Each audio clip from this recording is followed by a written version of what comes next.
নতুন কচুক্ষেত কেএফসি ব্রাঞ্চে সন্ধ্যার নাস্তা। আজ আমরা পরিবারের সবাই মিলে নতুন চালু হওয়া কেএফসি কচুক্ষেত ব্রাঞ্চে গিয়েছিলাম।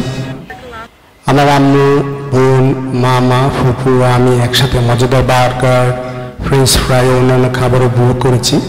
কেএফসির চমৎকার পরিবেশ, সুস্বাদু খাবার এবং সুন্দর সার্ভিস আমাদের অভিজ্ঞতাকে আরও আস্বাদন করেছে। ভিডিওতে দেখুন নতুন কেএফসি ব্রাঞ্চের পরিবেশ, সুস্বাদু বার্গার ও খাবারের অভিজ্ঞতা, পরিবারের সাথে আনন্দ, সুন্দর মুহূর্ত, পরিবারের সাথে সুন্দর মুহূর্ত। আপনার এলাকাতেও কি নতুন কেএফসি খুলেছে? কমেন্টে জানাতে ভুলবেন না। ভিডিও ভালো লাগলে লাইক, শেয়ার ও চ্যানেল সাবস্ক্রাইব করুন। ধন্যবাদ।